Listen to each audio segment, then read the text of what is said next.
La louange est à Allah, le Créateur du monde, celui qui existe sans début, sans fin, sans endroit, sans commun et ne dépend pas du temps.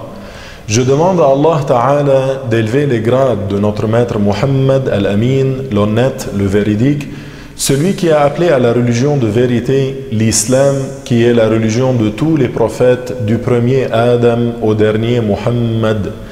Chers frères et sœurs, bienvenue pour ce deuxième épisode de la saga des signes de la fin du monde. Nous allons parler, Inch'Allah, des grands signes annonciateurs, en commençant par la sortie de Al-Masih Ad-Dajjal, celui qu'on appelle le faux Messie. Où est-il? Qui est-il? Que fera-t-il? Où est-ce qu'il mourra? Qui va le tuer? Et plus, Inch'Allah. Celui qu'on appelle Al-A'war Ad-Dajjal, le borgne, l'imposteur, est un homme et le plus plausible est qu'il est des fils d'Israël. Son œil gauche est proéminent et la droite est effacée. C'est parce que l'œil droit du Dajjal est borgne qu'il est surnommé le borgne. Actuellement, il est emprisonné sur une île. Les anges l'ont emprisonné en ce lieu. Cette île n'est pas connue sur les cartes. Le compagnon Tamim ibn Aus l'a vu et l'a rencontré directement sur cette île. Ce compagnon était monté sur un bateau avec d'autres voyageurs, puis ils se sont éloignés et perdus en mer pendant 1 mois. Ils sont arrivés sur une île et ils ont rencontré Ad-Dajjal. Ad-Dajjal était attaché avec des chaînes et il avait une forte corpulence. Il leur a adressé la parole en langue arabe et leur a dit « Je suis un tel ». Et il les a interrogés sur certaines choses. Il leur a dit « Est-ce que telle chose est arrivée ?» Et puis, il leur a demandé au sujet du prophète Muhammad sallallahu alayhi wa sallam « Est-ce que le prophète arabe est apparu ?» Par la suite, le prophète Muhammad a reçu la révélation de ce qui est semblable à ce que ce compagnon a vu de Ad-Dajjal. Le mot arabe Al-Masih veut dire « celui qui se déplace beaucoup sur terre ». Le Dajjal restera sur terre 40 jours, mais le premier jour sera comme une année, le deuxième jour sera comme 1 mois et le troisième jour sera comme 1 semaine. Et le reste des jours passera normalement. Le Dajjal va parcourir la terre. Il ira dans toutes les régions, sauf la Mecque et Médine, où il ne pourra pas pénétrer. Il a été confirmé que Ad-Dajjal voudra entrer à Médine, mais il trouvera un ange avec une épée brandie à chacune des 7 entrées de Médine, et il s'enfuira. Le déplacement de Ad-Dajjal est très étrange. Il est différent du nôtre. Allah lui facilitera le déplacement pour qu'il soit une épreuve par laquelle Allah éprouvera qui il veut parmi ses créatures. Ad-Dajjal sera une cause d'égarement pour ceux à qui Allah a prédestiné l'égarement et il sera une cause de discorde.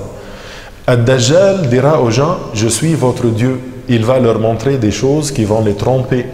Les mécréants des fils d'Israël, les Juifs, vont croire en lui et certains autres également.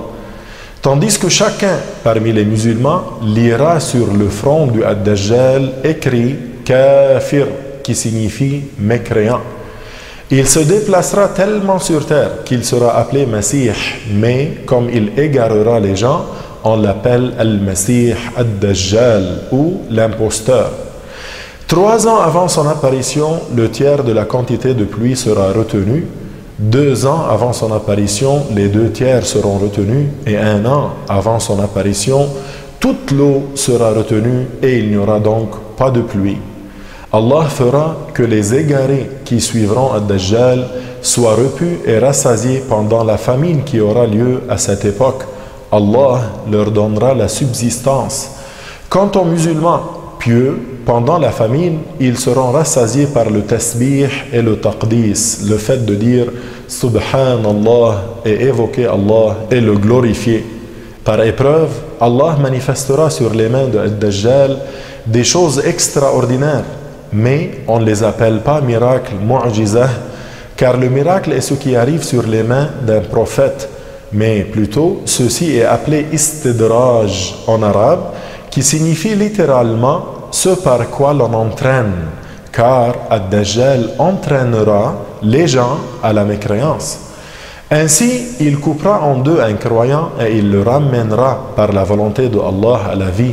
Quand ce croyant reviendra à la vie, il dira au Dajjal, « Cela n'a fait qu'augmenter ma certitude que tu es un menteur. » Du même, le Dajjal ordonnera à la pluie de tomber et elle tombera.